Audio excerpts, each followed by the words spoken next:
Greetings, salutations, and welcome to the Kreeger cast. I'm your host, Patrick Kreeger, and today I'm joined by... Noni Alley. And what exactly do you do? I do a lot of arts. I'm in a circus that travels around Washington State. I will be going into performing arts at a school called AMDA that's located in New York, Manhattan. I came across you earlier this summer because I was shooting a film and you came highly recommended. And I went to your circus to support you. I'm like, she's supporting our cause, I'll support her cause. And wow, I was so wholeheartedly impressed, I can't tell you. The stuff you guys were doing as young people, frankly, rivals just about any other circus I've ever seen. So I want you to describe what the circus is that you do. So the circus I'm in is all youth. So the summer after your senior year is the last summer to do it. And we have flying trapeze, high wire, many different aerial acts, trampoline, tumbling, teeterboard, and other little things that go along with it. It's no animal, so it's in a way cruelty-free. Only to the people participating. Yes. There's a lot of work to do. And I think that's probably really good. Not many children get that sort of experience. Definitely. You guys basically run the show completely, more or less. Yeah, we try to. Even the ringmaster or ringmistress is part of the youth. So, what age does it start?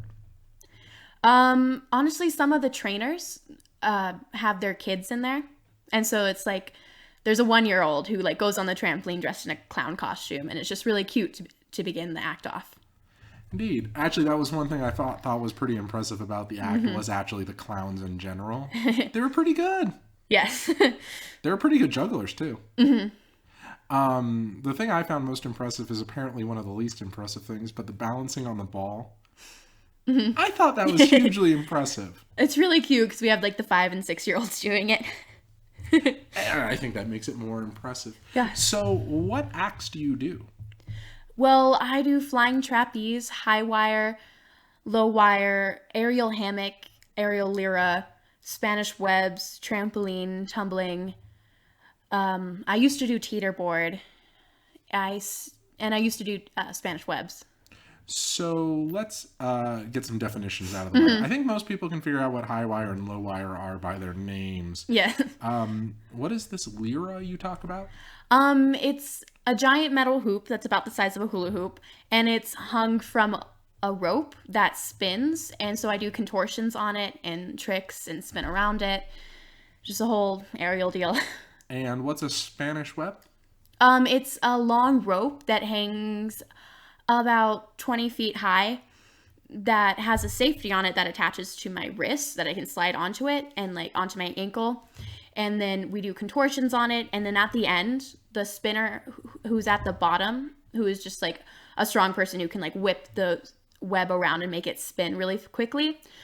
I hook the safety to my wrist, and then I just kind of like stretch out, and then we just go really, really fast. And it ends up popping blood vessels. Yes, this is really no joke, guys. I can't actually overemphasize the fact that this circus is a real, honest-to-goodness circus.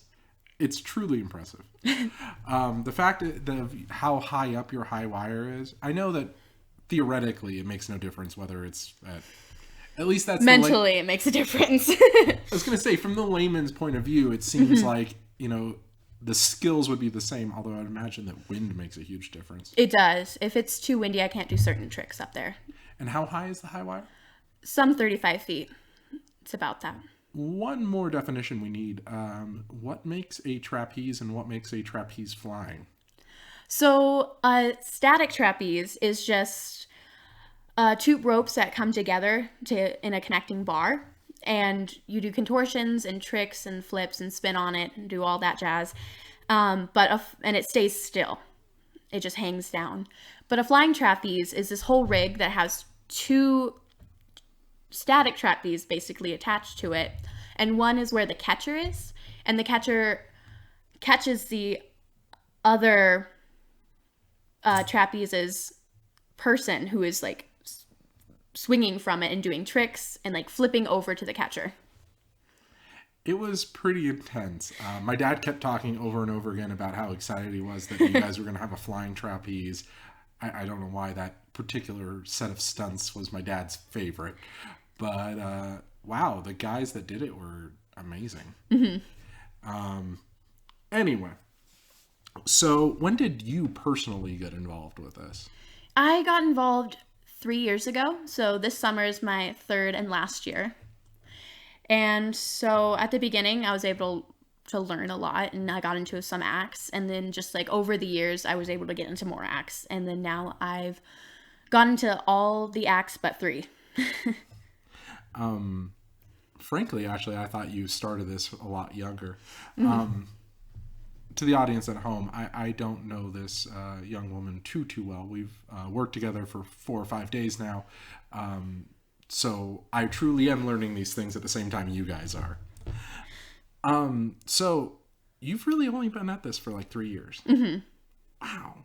Now, did you do anything else earlier? Like, were you a gymnast or something? I took a couple gymnastics classes in Omak, which is the town next to mine.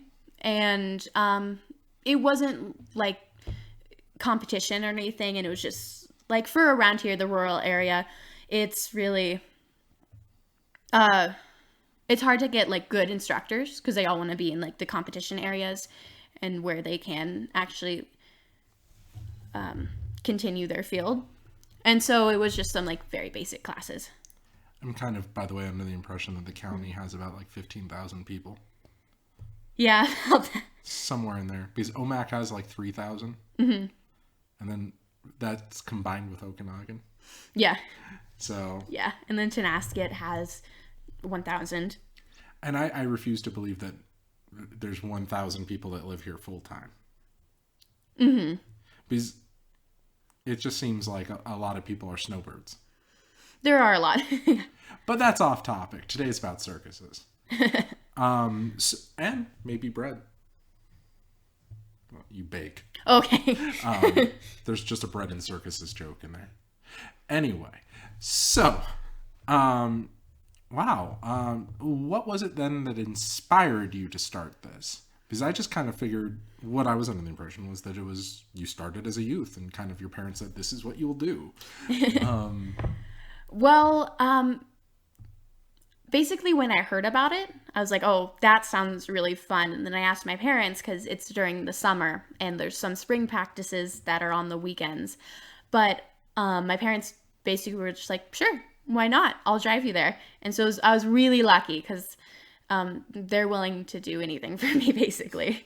They're willing to like promote me and really push me to do what I want.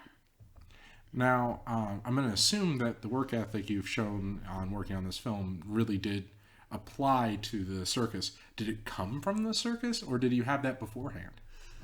I think I had it beforehand, but it definitely grew during the circus because and my personality grew during the circus, definitely, because I was very shy in elementary, middle school, high school. I didn't talk to anybody. It was actually very surprising. But when I'm on stage or when I'm doing a show, I'm able to really show who I am. And being able to practice beforehand, it just feels very freeing. And then you get into this state of flow where it's just, you love what you're doing and you feel very happy in the moment. And so that's why I love performing. And then circus, just being around the people, there's about 30 performers each year. And it just becomes a really big family.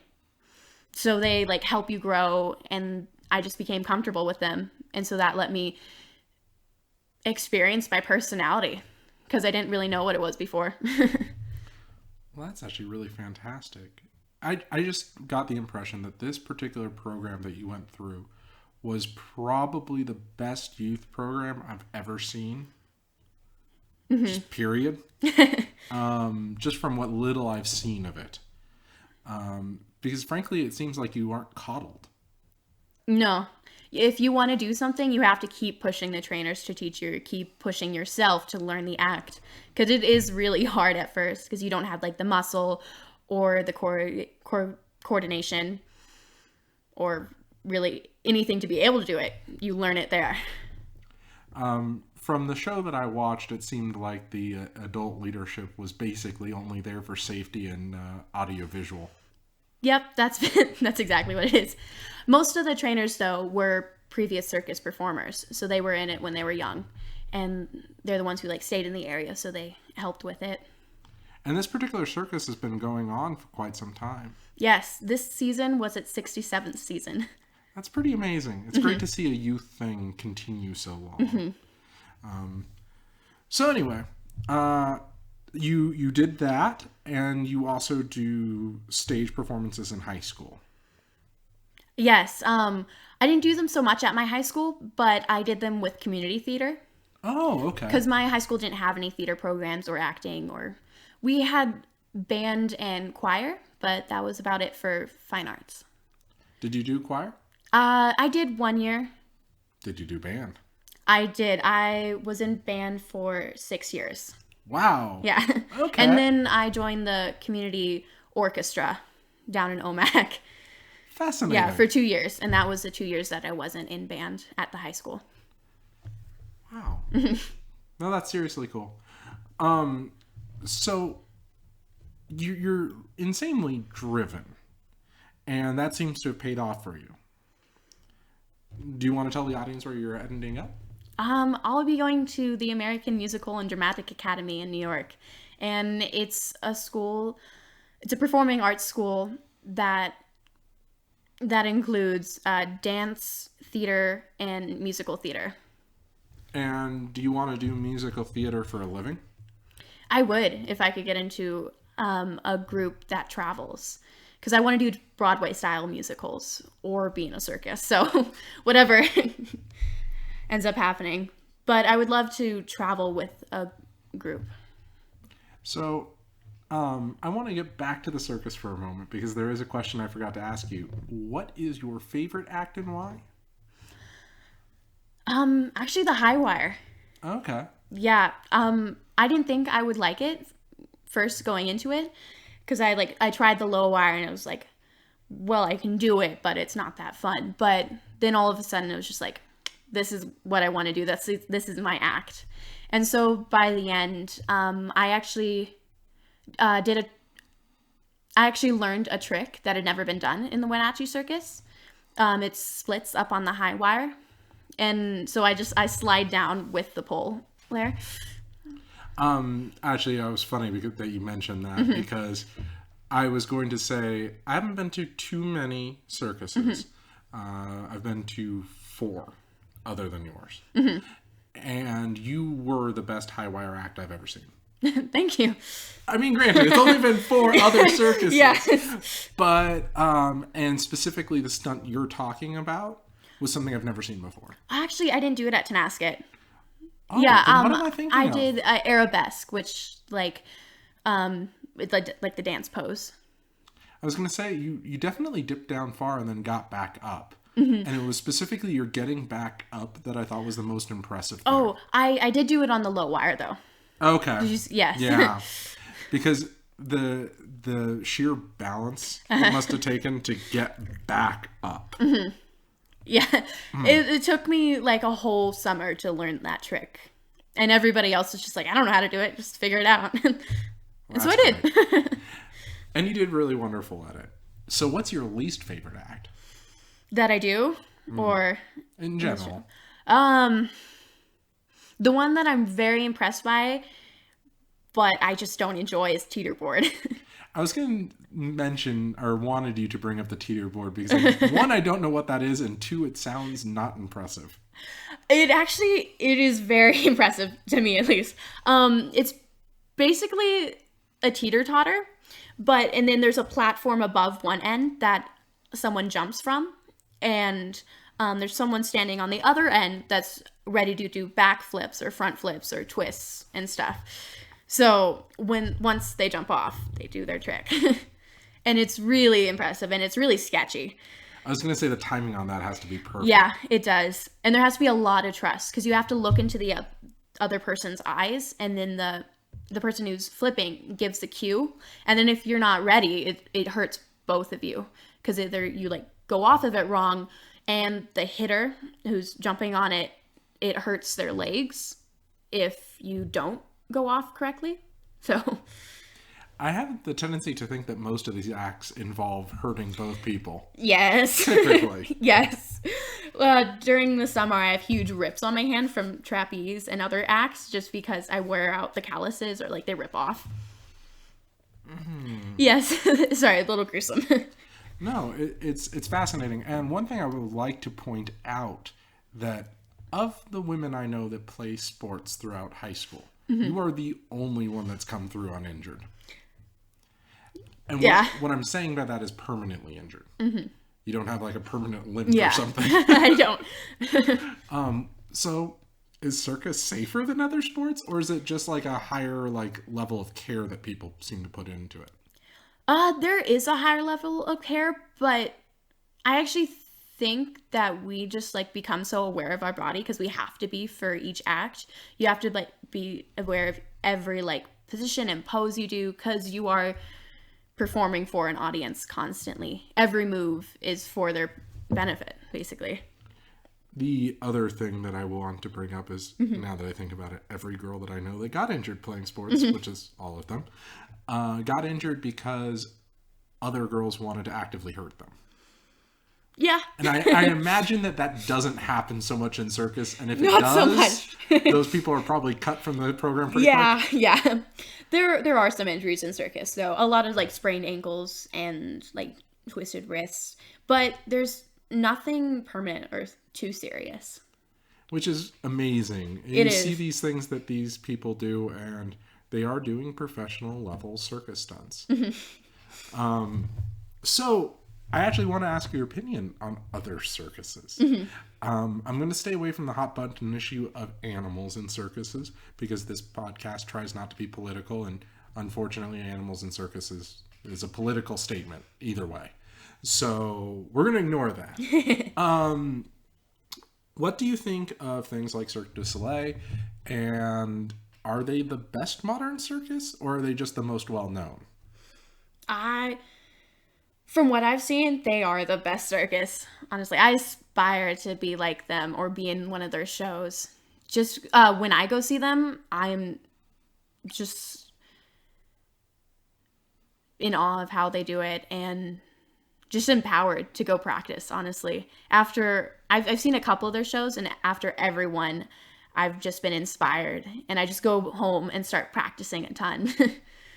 So one of the things I actually wanted to bring up about that specifically is it the fact that the Cirque du Soleil seem to have like a story that they tell? Is that part of what moves you, or is it purely the acts? I think it's both, because they have so much talent and they work so hard for that, and they have so much strength.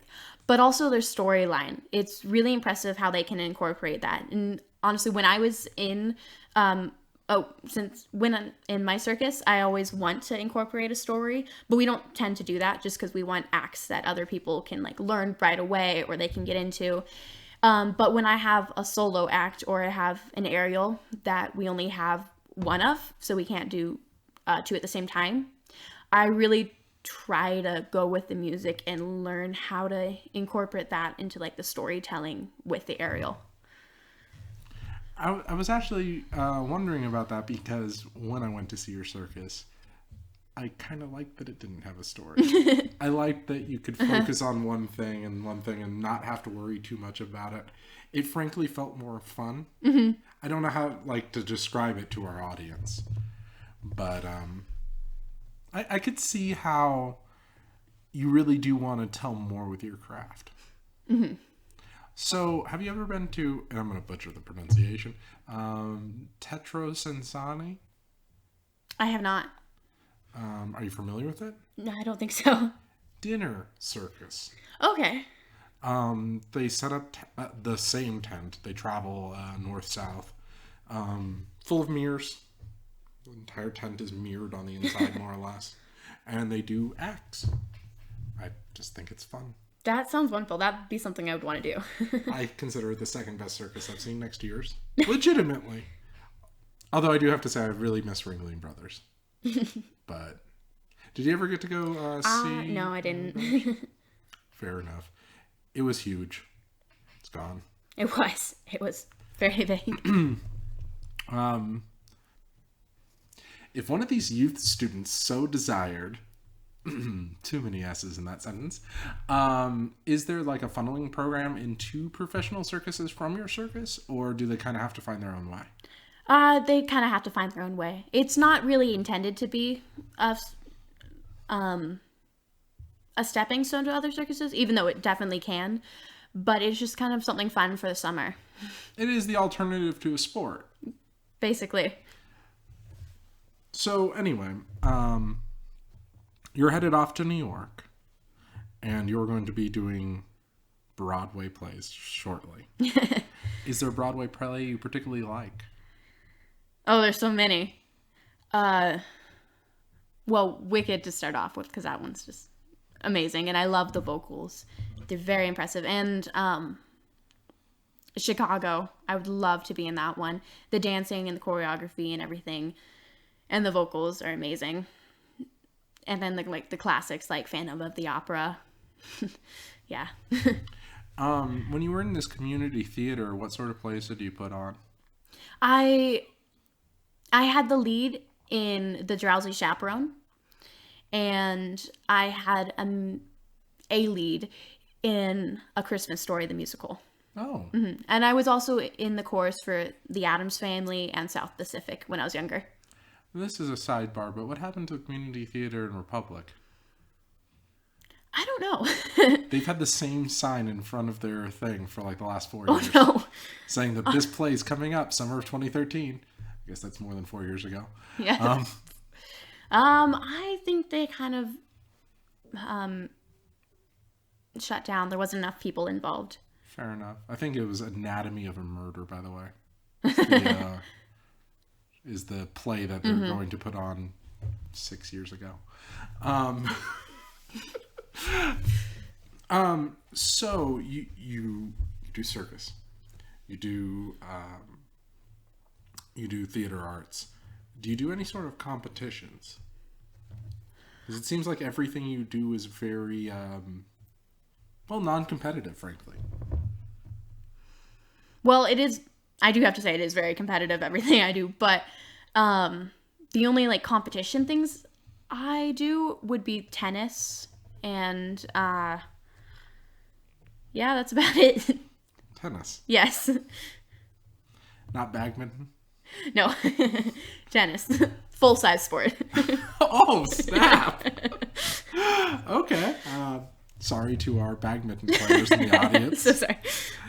Not that I've ever met anyone that plays badminton like hardcore. But anyway, is there anything you would like to plug?